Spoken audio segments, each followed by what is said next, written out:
Salam berjua-jua, nande Bapak Turara sini nah. Semoga kita semua sehat, tidak kekurangan satu apapun, dan masih bisa bersyukur dalam keadaan apapun. Amin. Hai, selamat pagi. Apa kabar kalian semua pemirsa?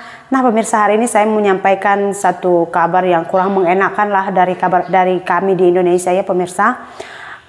Apa yang terjadi adalah, jadi semalam pukul 1:30 pagi lah saya bilang, ada 2 orang lelaki ya mencoba masuk ke rumah kami, pecah masuk ke rumah kami pemirsa ya.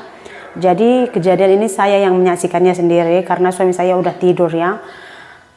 Kenapa saya bangun? Jadi semalam itu suami saya pergi ke tandas, dia kencing malam-malam, terus dia nggak siram bilik mandi gitu. Jadi saya bangun, saya siram. Terus selepas saya siram karena sudah terkena air, jadi saya nggak ngantuk lagi. Saya baring, saya main handphone. Tapi karena anak-anak tidur, jadi saya silent lah suara handphone itu pemirsa. Nah, kenapa saya tahu ada orang? Mula-mula tuh saya ada mendengar macam ada suara berjalan kaki gitu kan. Terus saya bangun, saya tengok dari kamar gitu. Karena kamar kami ini saya nggak buka lampunya, yang buka lampu hanya hall saja, itu pun satu lampu saja dibuka pemirsa. Jadi saya nampak ada 2 orang, mereka itu memakai topi ya, memakai cap. Jadi saya tak boleh cam mukanya.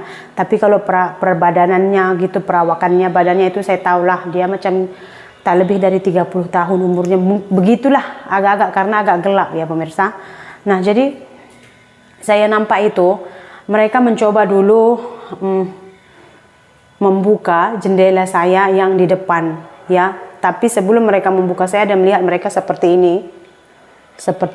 Oke, saya tunjukkan kepada kalian karena sampai sekarang kejadian itu masih membayangi saya, dan saya sekarang agak takut untuk tidur di rumah pemirsa. Saya sudah bagi tahu keluarga saya dan kata makcik saya, adik saya ya, di sini katanya memang banyak pencuri. Jangankan untuk mencuri barang-barang dalam rumah, ikan yang ada dalam kolam aja mereka itu masuk ke kolam berenang untuk curi ikan itu. Halia yang udah tua belum dibongkar aja mereka malam-malam itu bongkar untuk jual gitu. Bola lampu di dalam rumah, di luar rumah ya gitu ya, mereka aja curi jual gitu bola lampu gitu. Jadi jus harga 5 ribuan pun orang curi gitu. Jadi apalagi kalau barang-barang rumah yang punya harga yang mahal gitu, jadi nggak mustahil untuk dicuri. Jadi saya melihat mereka dari sini pemirsa. Jadi saya tidur di sini. Suami saya kencing di bilik mandi ini, terus saya siram. Nah, saya belum lipat lagi ya. Jadi saya tengok dari sini, begini. Saya tengok macam ini, saya samping sini. Di bilik saya kan, saya tengok begini pemirsa. Saya tengok begini. Nah, tingkap yang di sana, kalian nampak ya, ini. Mereka begini menerawang, apa yang ada nampak di bagian di dalam rumah saya, dia nampak seperti ini gitu kan. Saya tengok dari sana dari sana saya nampak dia tengok. Sementara di dekat ini kabinet kami ini. Sementara di kabinet ini tuh kita letak holed, handphone apa semua memang kita letak lah. So dia terawang dari sana, ada dia nampak barang berharga di sini. Jadi dia coba untuk menarik tingkap ini pemirsa. Tingkap saya ini tuh agak susah memang untuk ditarik karena locknya bisa. Ini dia punya lock tuh agak los. Nah, jadi dia tarik, dia tak terbuka. So dia pergi ke belakang. Nah, dia pergi ke belakang. Saya nampak dia pergi ke belakang. Ini dia try buka pemirsa. Nih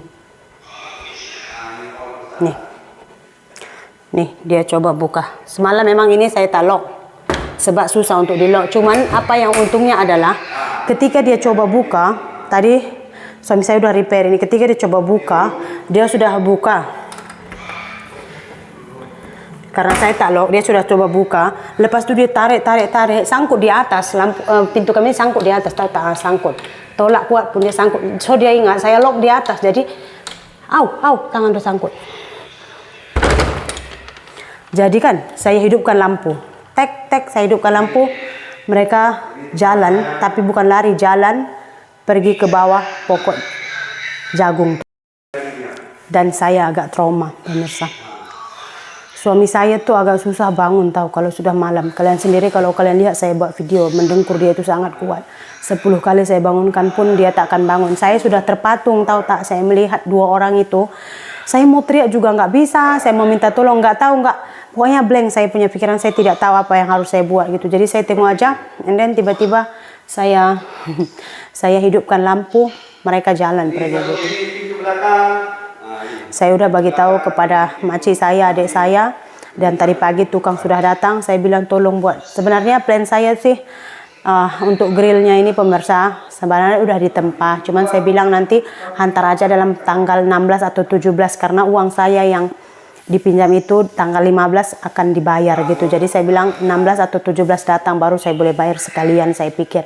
Tapi karena udah keadaan seperti ini, saya bilang cepat tolong antar gitu. Saya memang takut lah.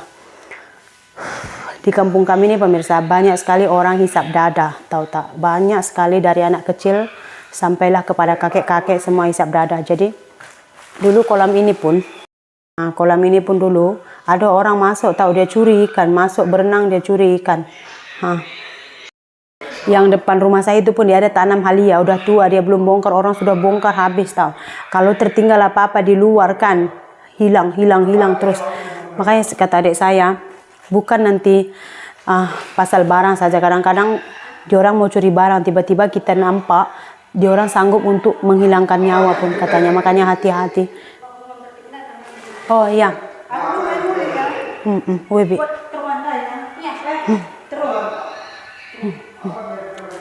So pemirsa itulah dia keadaan yang kurang menyenangkan. Tapi saya tanya bibi saya, ceritakan dulu, memang banyak sini orang rajin semua. Oh ya, saya datang. Memang banyak di sini pencuri kan, Beb? Kenapa orang curi sanggup curi semua, Beb?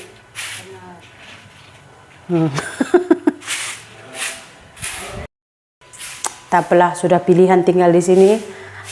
Kejadian seperti itu nggak bisa kita kontrol orang punya jahat ya. Tapi kita boleh berusaha untuk mengamankan lagi rumah kita. Orang pikir kami ada banyak duit di rumah, tapi saya katakan lagi, saya tak pernah simpan duit cash di rumah tahu. Paling handphone ini sajalah. Tapi semua handphone ada passwordnya. Terus handphone ini ada beberapa handphone tuh saya jari pun. So kalau curi pun, tapi yalah, saya pun tidak tahulah pemirsa, saya agak trauma saya sebab saya belum pernah lagi melihat kejadian seperti ini tahu. Agak takut saya, dan suami saya pun agak heran dia gitu kan. Kenapa kok orang sanggup seperti ini? Mungkin kata adik saya mungkin sudah lama dia perhatikan sampai dia tahu mana-mana tingkap yang susah untuk dikunci, mana yang boleh dibuka, katanya kayak gitu. Dan ini sangat-sangat membuat saya takut lah. So untuk pagi ini saya rasa videonya sampai di sini saja dulu pemirsa. Kita jumpa lagi di video berikutnya. Bye.